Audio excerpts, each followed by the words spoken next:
Portugal costuma-se dizer que perdeu a Revolução Industrial, ou seja, embora ainda no final do século XVIII tivesse acompanhado o início desse processo de industrialização em termos europeus, depois por um conjunto de vicissitudes, nomeadamente as invasões napoleónicas, depois o problema da Guerra Civil entre 28 e 34, e depois as próprias desinteligências após 34 entre os liberais fizeram que só a partir de meados do século XIX existissem as condições políticas para o país começar a pensar no desenvolvimento e em recuperar o atraso que até então tinha acabado com os restantes países europeus.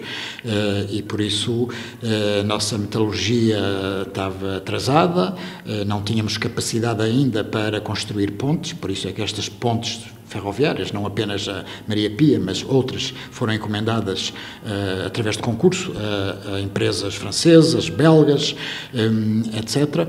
E, portanto, foi isso que aconteceu com a Ponte Maria Pia, não é?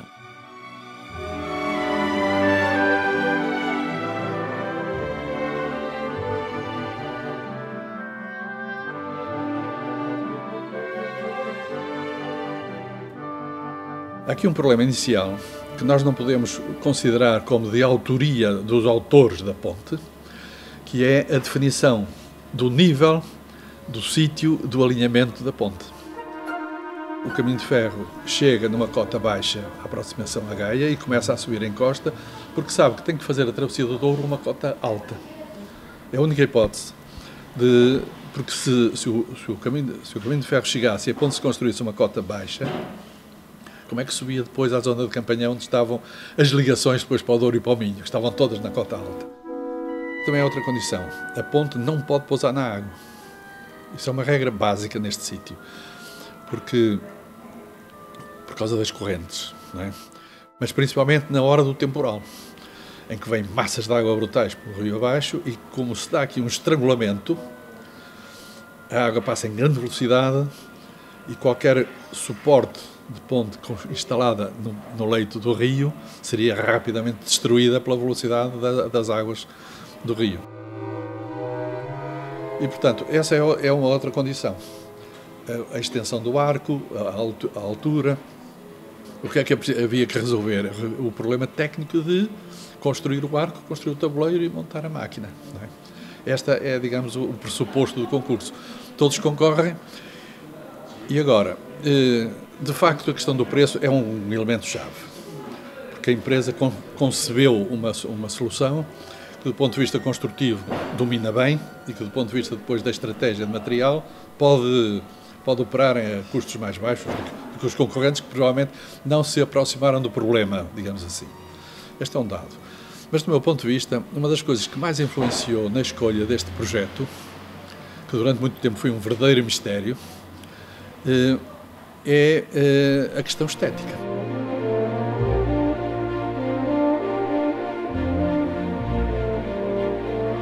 E esse aspecto aparece referido na memória descritiva, quando, num determinado momento, na descrição que se faz da ponte, na documentação para o concurso, há uma referência que se pretende que a ponte pousa suavemente nas margens como se fosse um pássaro.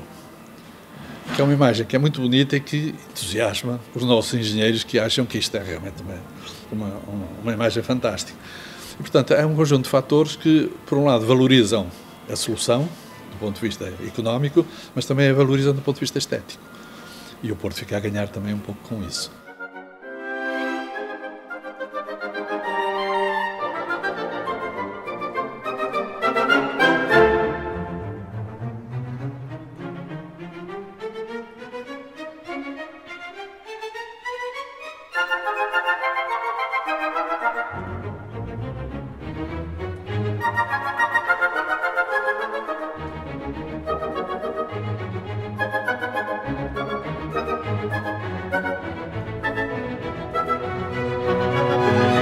há um grande mistério sobre essas questões, que deriva do facto do Seyrig, que eu considero um gênio, e é o homem da Ponte Maria Pia, sem dúvida nenhuma, é ele que projeta o arco, que é o elemento estrutural mais importante e revolucionário, como depois também a seguir vai ganhar o concurso para a Ponte Luís I, batendo o Eiffel e outras grandes casas metalúrgicas que existiam na Europa, mas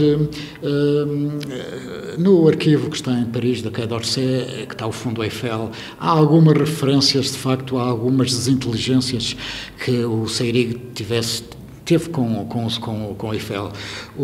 Provavelmente, é como diz, não lhe foram reconhecidos os louros do grande sucesso que foi a construção da Ponte Maria Pia, porque o Eiffel, para além de engenheiro, era essencialmente um grande empresário, com um grande sentido do negócio, da oportunidade e também de divulgação das realizações da sua empresa, não é? Da Casa Eiffel.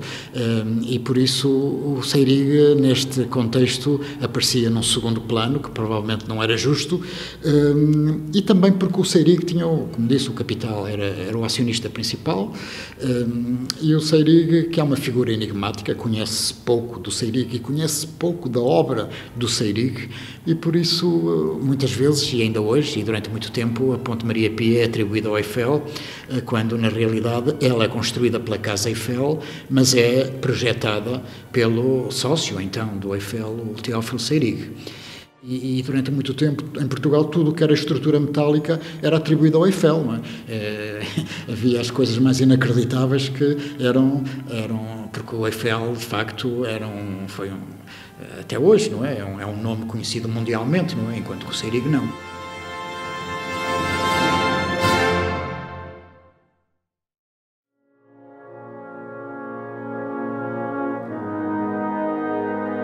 Há um primeiro mecanismo de caráter que nós podemos interpretar como um avanço tecnológico em relação à Ponte Maria Pia e à Ponte Luís I, que é a mudança da utilização de material em ferro para o material em aço.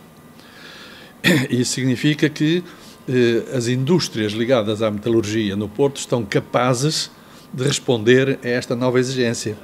Porque, evidentemente, essa mudança é pensada pelos autores dos projetos, evidentemente. Porque dentro da tal estratégia como é que trabalhamos o material. Porque um dos problemas grandes que a Ponte Maria Pia teve e continua a ter, que é o da conservação. Por causa do problema das ligações. Ora, a ponte em aço é toda ela soldada. E, portanto, esse problema é um avanço tecnológico que resulta da experiência da ponte do Caminho de Ferro. O Caminho de Ferro tem esta particularidade que é negativa para a construção destas pontes, que é o ritmo da marcha do comboio. Por causa do motor, da máquina, que trabalha na base de ritmo homogéneo. Isto provoca vibrações que são coincidentes e que se multiplicam. Por exemplo, depois da construção da outra ponte, uma regra que foi fixada é que o pessoal do quartel, que está junto à Serra do Pilar, instalado, digamos, tropa militar, quando sai do seu quartel e passa a ponte em direção ao Porto, não pode passar a informação de marcha.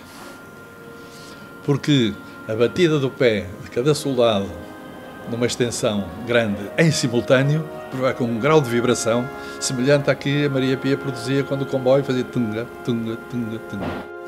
Por isso, a Ponte Maria Pia traz-nos aqui um avanço muito, muito interessante, que é, ela mostrou que era preciso construir de outra maneira. Há outros processos, há outras consequências, que é o próprio desenvolvimento da metalurgia no Porto. A partir daí, há muitas construções de pequena dimensão que o Porto desenvolve porque as suas empresas depois têm que trabalhar. E o Porto tem muitas coberturas metálicas a este nível. O claustro da Misericórdia, o pátio central da cadeia da relação, há muitas construções metálicas com esta dimensão e com esta complexidade, resultado do avanço tecnológico produzido pela construção em ferro.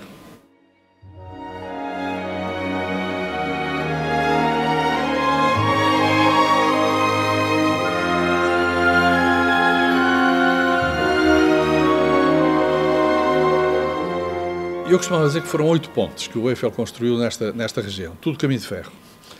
E no outro dia, para tentar relembrar quais foram as 8, descobri que eram mais do que 8. Quer dizer, de repente, há umas grandes e outras pequeninas.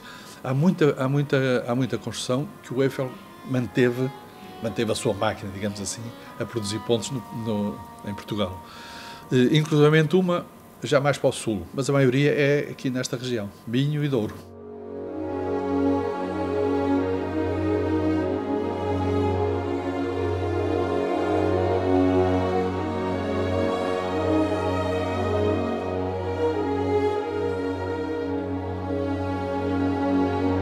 A forma como esta ponte foi construída é designada de ponte empurrada. O que é que vem a ser isto?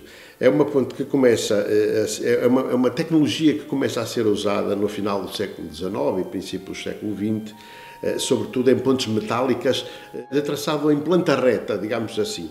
No fundo, é um método em que a construção é feita a partir de uma das margens e, portanto, a sua montagem realiza-se depois sobre uma plataforma que permite o facto de ser lançada para a margem seguinte. Portanto, é uma tecnologia que permite também que a obra seja muito mais segura, muito mais rápida e que os transportes dos materiais seja também muito mais rápido. Por isso mesmo também é uma obra de engenharia notável e aquilo que nós verificamos é que, de facto, esta ponte hoje, para além de constituir um património importante da cidade, ela foi também, e é considerada, um belo exemplar da engenharia e da arquitetura do ferro dos finais do século XIX. E, portanto, é uma obra que marca a paisagem da cidade, ela faz parte da cidade, é, digamos assim, também uma obra que permite a aproximação e a ligação entre as duas margens, ainda hoje, passados 145 anos, que a ponte vai fazer em julho. É evidente que com o passar dos anos e o material que foi utilizado nestas pontes, o ferro, neste caso concreto o ferro modelado, obrigou muitas vezes à sua substituição de parte da estrutura ou até a sua substituição completa. Agora, há, de facto, uma atenção, e houve sempre uma atenção muito mais cuidada relativamente àquelas estruturas em que houve sempre necessidade da sua utilização, como foi o caso de Viana do Castelo. Agora, é evidente que noutras regiões foram substituídas e a sua utilização deixou de ser tão efetiva e, portanto, aí é natural que muitas delas acabassem por ter uma conservação, fossem abandonadas até e, noutros casos, fossem até substituídas.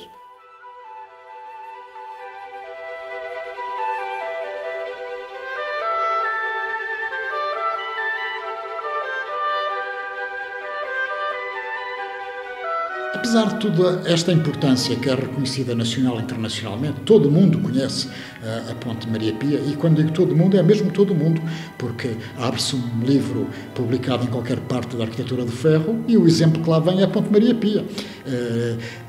Muitas vezes até atribuído ao Eiffel, mas não há dúvida nenhuma, porque toda a gente reconhece a importância que ela prestou para o desenvolvimento da engenharia civil a nível mundial. E, apesar de tudo isso, a ponte é desativada e fica abandonada, até hoje. Nunca houve um esforço de entendimento entre o proprietário, que atualmente é a Infraestruturas de Portugal, e as duas autarquias para encontrarem uma solução para preservar este monumento, que tem uma importância enorme, não é? Toda a gente lhe reconhece, inclusivamente como atração turística, não é? É lamentável que a ponte esteja no estado em que está. Já houve vários projetos, inclusivamente hoje em dia a ponte, juntamente com a ponte Luís I, está englobada numa candidatura das 6 pontes em arco metálicas do século XIX. Só há 6 pontes no mundo. E o Porto tem 2, para serem classificados pela Unesco como Património da Humanidade. Neste momento não lhe sei dizer em que estado é que está esse projeto, e era bom, de facto, que as 2 pontes do Porto integrassem, porque também lhe digo uma coisa, se o Porto retirar essas pontes da candidatura, a candidatura não vai avante, o que é um ónus muito forte para a cidade, não é? Em relação ao Porto, o problema das pontes é um problema complicado. Porque porque o Porto começou a sua história de pontes com uma tragédia, que é a primeira ponte que o Porto teve, não se sabe desde quando, mas de uma forma objetiva, foi a Ponte das Barcas, ali na zona da Ribeira, né?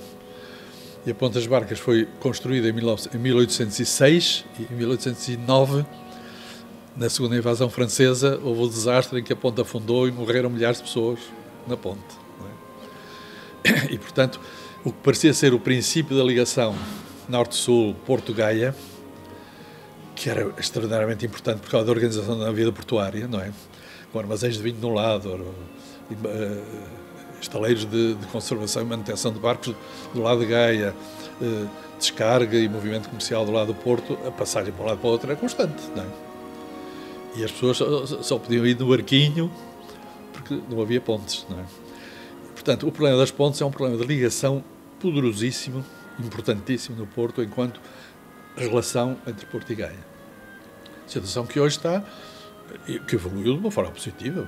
Hoje já são 5, 6, 7 pontes, já nem sei quantas são. O Porto já tem muitas pontes, mas vai continuar a ter e precisa de mais pontes, sem dúvida. Por isso, parece um bocadinho estranho admitir que uma se pode deitar fora, seja ela qual for. E particularmente a primeira e mais importante de todas, não é?